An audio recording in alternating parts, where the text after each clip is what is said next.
अभिषेक मुखी ये गीत लेकर आया हूँ आप सभी के लिए।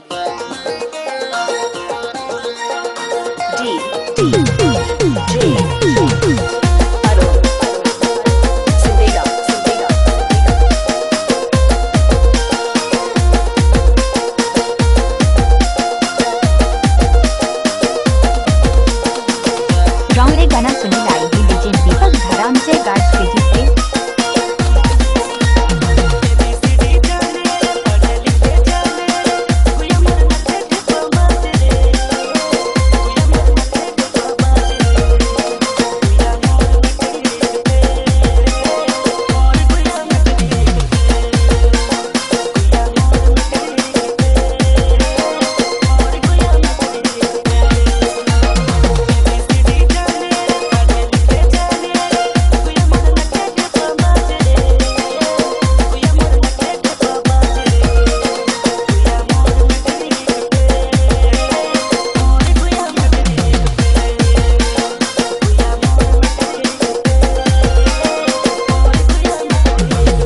DJ Deepak Babu,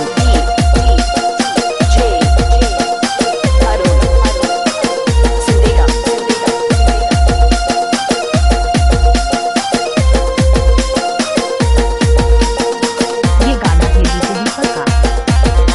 गाँवरे गाना सुने लाई ही डीजे दीपक धराम से गार्ड स्टेजी पे।